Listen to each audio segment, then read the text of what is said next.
Get that shine off my face.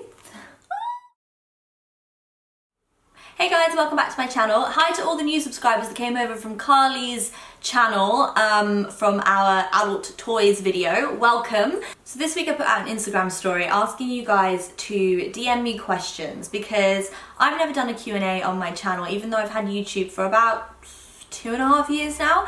Mostly like makeup tutorials and fashion stuff that I really like, some personal vlogging too, but never sat down and given you guys the opportunity to actually ask things about me. Why is that? Well, it makes me a little bit nervous, I'm not gonna lie. When you can get in front of the camera and do things that you feel confident about, like doing a makeup tutorial or styling outfits, then it's totally different. It's not like your personal thoughts and feelings and ambitions and goals, hopes, whatever, disappointments. So yeah, here I am. You guys sent in so many great questions. A lot of them were vlogging focused, some personal, and some funny ones, which I just really liked. So I've made a list. Let's start with this one. Did you go to uni? If so, where did you go and what did you study? From Becca Samosa. Yes, I did go to uni. I was actually kind of a late starter. I went at the age of 21, I think, because before that I was doing acting in London and I had an agent.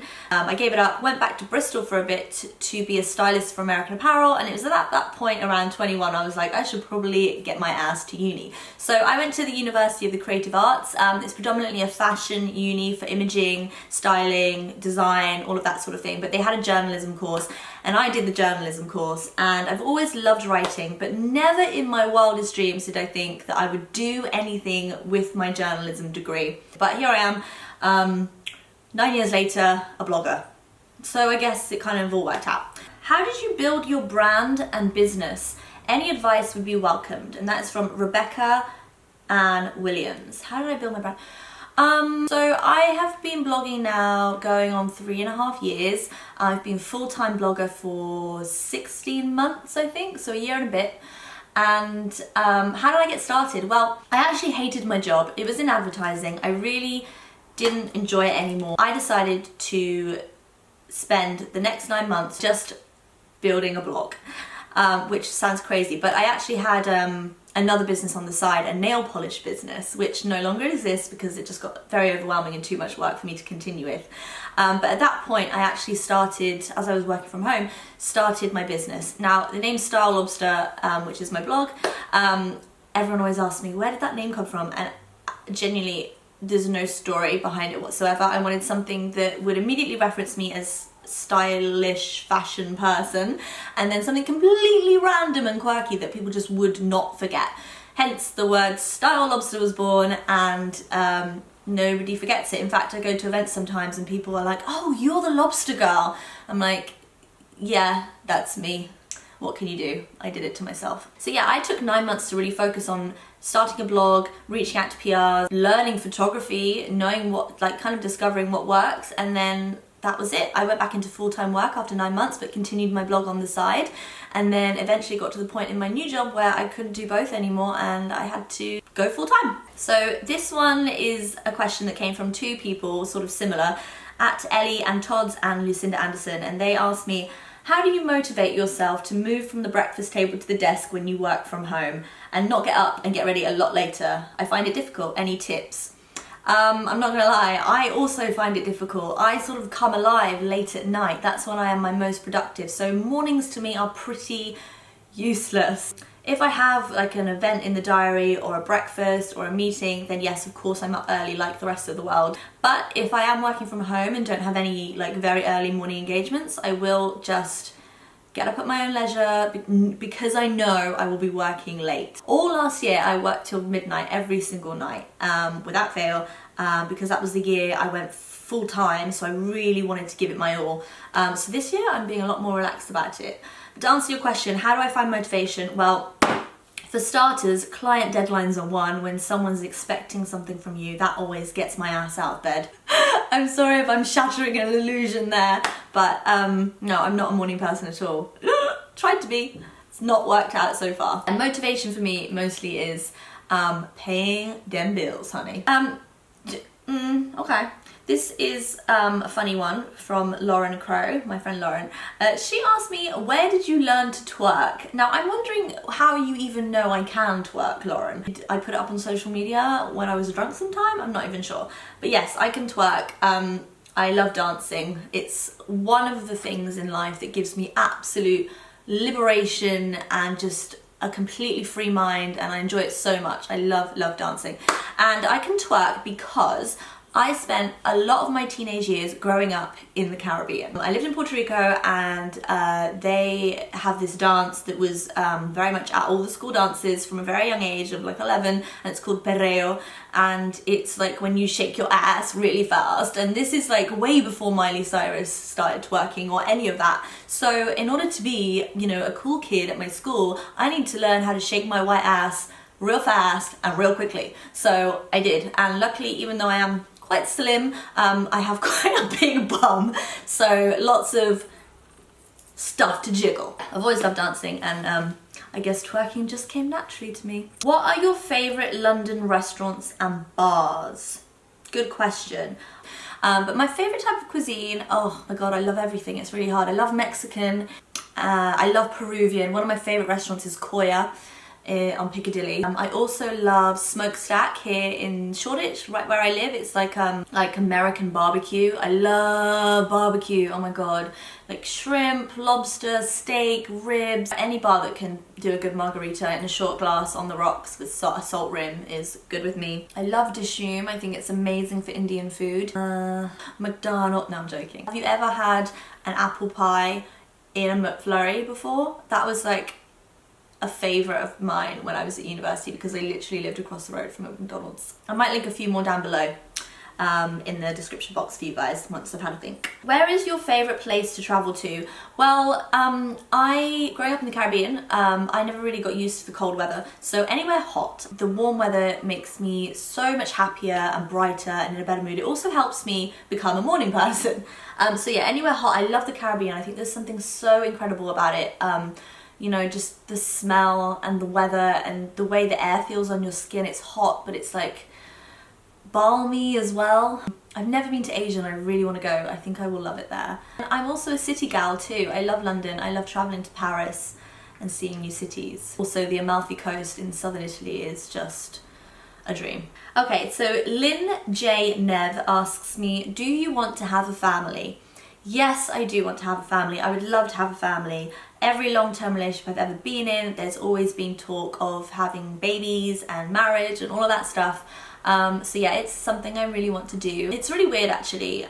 This last year I've really sort of felt more than ever that there's a sort of biological clock ticking. At least the TikTok is getting louder. Having to remind myself that women these days, they want careers, they want to earn their own money and work really hard and just have their own time. So it's not strange to be starting a family or getting married in your mid-30s, and I just have to keep reminding myself of that. What are your top 5 makeup products you couldn't live without? Concealer. I'm an absolute concealer junkie. I have about 10 concealers on the go right now because there's a concealer for everything. There's a concealer for spots, dry days, oily days, under eyes, redness, brightening. Oh my god, I just love concealers. Oh my god, Tarte Cc Concealer is a dream. It's so creamy and beautiful. Lipstick being another one. I love like everyday colours of lipstick, and actually someone asked me what my favourite lipstick was as well, so I'll just say that my favourite lipstick combination is the Pillow Talk Liner by Charlotte Tilbury and the Pillow Talk Lipstick by Charlotte Tilbury. Dream combination, would wear it every day for the rest of my life if I had to pick one. Brow product, I'm a big fan of a strong brow. Probably I'd go with bronzer because can do wonders for the face, sculpting, giving you more of a glow. My favourite bronzer ever is Sensai Bronzing Gel. I use the shade Copper Bronze, and it's also used in my everyday makeup look, also on my channel if you want to check it out in action. So yeah, I'd go with that. Lip liner, lipstick, brow product, concealer and bronzer, because I like fresh, your beauty but better sort of look. This is quite a scary question. Where do you see yourself in 10/20 years time? From Julia Crop. So that would make me pretty much 40. When I'm 40, I hope to be married, have children. I still want to be working for myself. I don't think that will ever change. I absolutely love it. Probably doing something in the same sort of vicinity, whether that's like content creation in some shape or form, whether it's for my own channels or for brands' channels. I love beauty and I hope to always work in it a little bit, but also I want to develop my voice in the mental health world because I still feel like there's a lot to be said. I've got a story to tell, something I'll be doing later on in my channel when I figured out how to do it and I get some balls. And also I want to do some presenting, hopefully. I also want to qualify in something like yoga instructing, maybe. Something a little bit more holistic and wholesome. What's the difference in ages between you and your siblings? Also, where were you brought up? Because your sister Jessica always says she's going home and she goes to Scotland, but you guys don't sound Scottish. From Sophie Lou Eats. That's a very good observation, Sophie. I don't sound Scottish at all. My parents are Scottish and they live in Edinburgh. So technically, yes, when we go home to our parents, we are going up to Edinburgh in Scotland. None of us were born there. We were all born in England. But like I said previously, we did grow up in the Caribbean for a little bit. So we've been all over. Jessica and Alice both lived up in Edinburgh for a spell. Alice is still there. These are my two younger twin sisters, in case you guys didn't know. Who are both bloggers as well, so I'll link their handles below so you can go check them out. We all look very similar. I'm the oldest, but I was born in Reading, they were born in Bedford. We grew up for a bit in Bristol, then we moved to the Caribbean, then we moved back to Bristol, then they moved to Edinburgh, I moved to Surrey, now I'm in London, Jessica's in London, Alice is in Edinburgh, parents went back to Edinburgh half a year ago. So yeah, that's it. How do you guarantee, this is such a interesting question because I really don't know the answer to it, but I'm gonna do my best. How do you guarantee a healthy work-life balance with your blog and YouTube as your job? Long story short, I don't. And this is from Anna-Lena Charlotte in Germany. And she's asking because she's into keeping her mind healthy and social media always looks so perfect that sometimes she gets overworked and depressed. Oh girl, I feel you. It's a head fuck working in this industry, it really is. There is so much pressure to constantly be performing and putting out new content for people to engage. Obviously you need to keep up the organic side of it because that's the reason you started in the first place and that's why your followers love you, but also you need to pay the bills. So how do I balance it? To be completely honest, it is something I struggle with. I still struggle with it. In my last relationship, I really got more of a handle on it because the year before I was in a very, very long-term relationship and I kind of came into blogging in the relationship. And I'm gonna hold my hands up and say this, I probably neglected it a little bit, didn't continue nurturing it in the way I should have because I was so excited about this brand new career I fashioned for myself. So I put in all the hours and I really did not think it was a problem.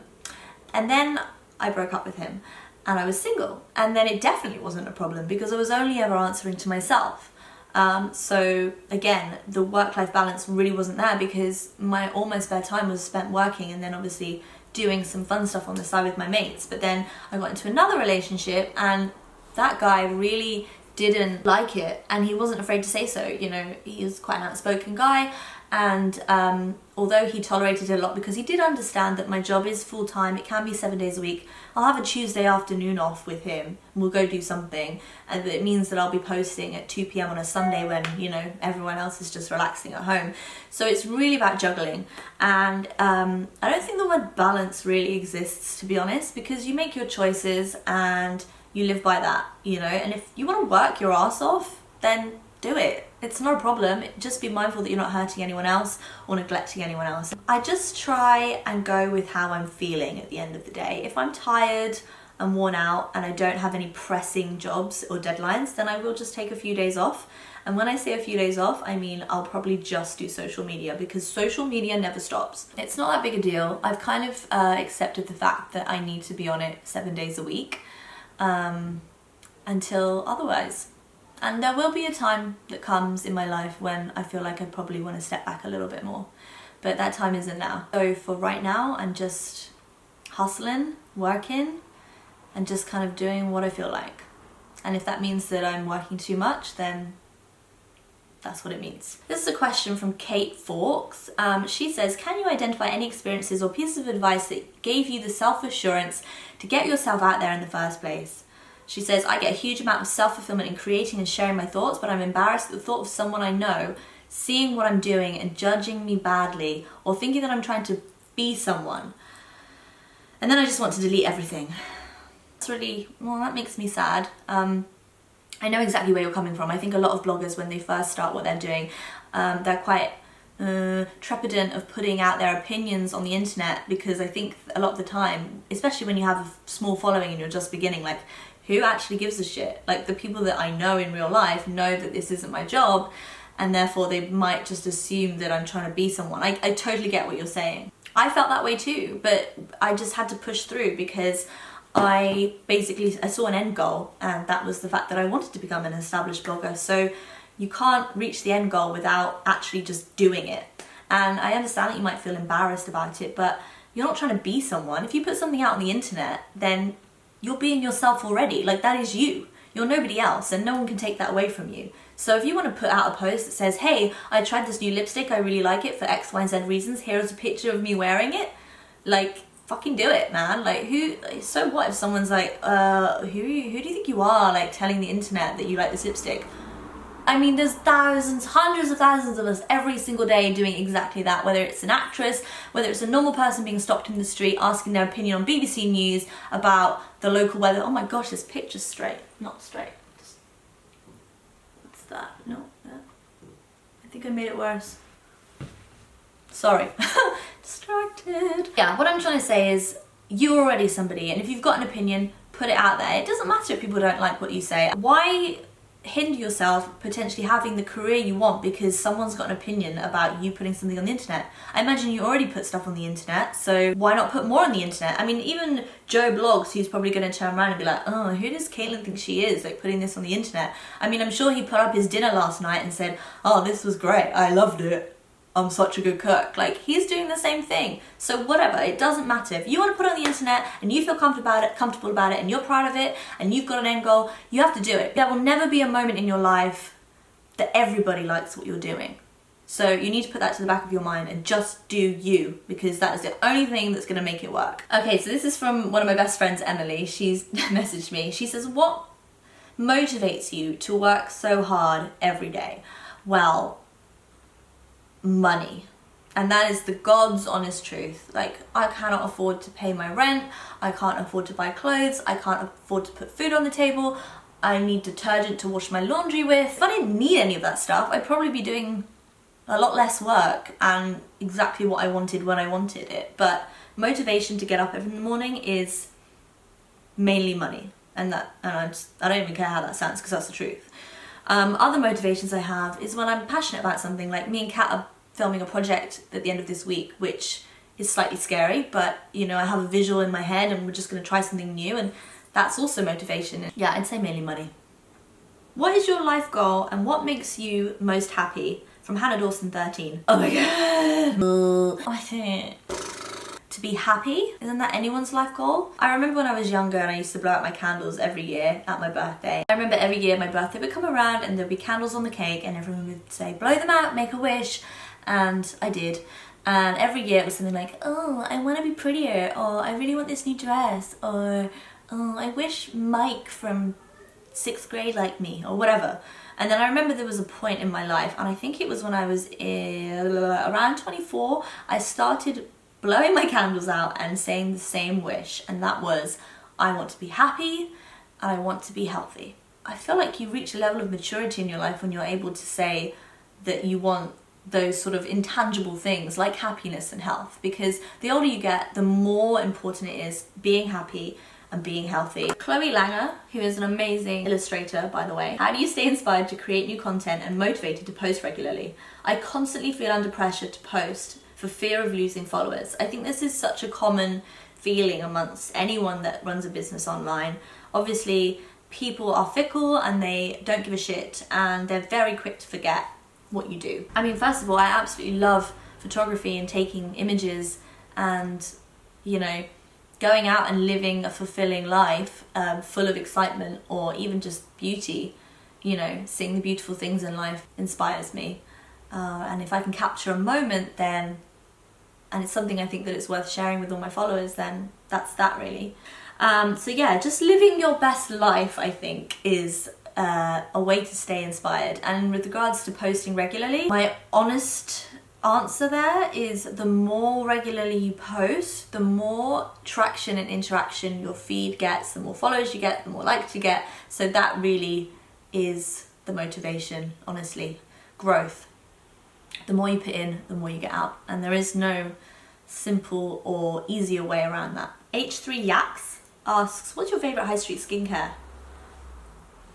Do you know what the best ones are? The French pharmacy brands, so Nux, La Roche-Posay, Vichy. The French know their skincare inside out. So if you're looking to get into more skincare, then definitely look at the French pharmacy brands, which you can actually get in Boots now, because they're all really decent and they take skincare seriously, whereas I feel like a lot of high street skin brands, they're just rolling out the same sort of shit, just sticking a new label on it. And then finally, this is a question that I've been getting asked a lot recently, probably because I put a few bikini pictures up on my grid, and a few of you have messaged me this, and this one's from Olivia_F8. I'd love to know more about your fitness routine. Do you always do different stuff, or are there specific things you like to stick to?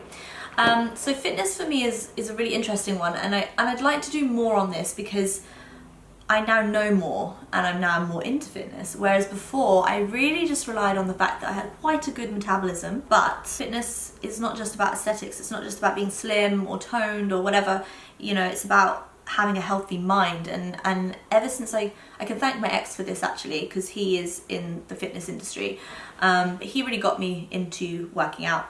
And it just so happened that I wasn't doing the things that I loved, and that's why I hated exercise. But when you find something that you really truly enjoy, it's no longer a chore, and I think that really helps to be motivated. So what do I do at the gym? I have a gym membership and I go and I predominantly lift weights, which is something I was super scared of. I, you know, was quite intimidated by all the men in the gym section, you know, lifting. So my ex actually taught me what to do, and that's why I feel confident about going into a gym and lifting up weights and knowing the type of exercises I can do to, you know, tone up my specific body type. So I do some weights and stuff, and then I hate cardio, but I know how important it is. But recently I've been getting into F45, which is like a gym, which is like kind of like light CrossFit cardio. Anything that tricks me into cardio, then I'm a fan of. And then on top of that, I've got my yoga, which is just really grounding and gives me a lot of inner peace, helps with anxiety and my head. And also is great for toning and strength. And I only work out maybe 2 times a week, 3 times if I'm really good. It's when I discovered what I really like doing that made me do it more regularly. So yeah. Yeah, so that's it. Oh my gosh, I feel like I've spoken a lot. I hope that was interesting to you guys. I hope you now know a little bit more about me. I'd love to do more of these. I'm not sure how regularly, but it would be great to speak more on camera and answer some of the questions that you have. And maybe some of the things I said will breed more questions, so who knows. Of course, leave me all your comments down below. I hope there'll be some interesting ones and we can have a chat. And if you don't follow me already, please do subscribe to my channel and give this video a thumbs up and a like. Also, apparently if you've subscribed to my channel and you haven't clicked the bell, that ding will ring when I put something up, then you won't get notified about content. So make sure you give the bell a little tick or whatever, and then you'll get an alert when I put something new online. Thanks for joining me, and I'll see you back here on my channel really, really soon. Bye for now.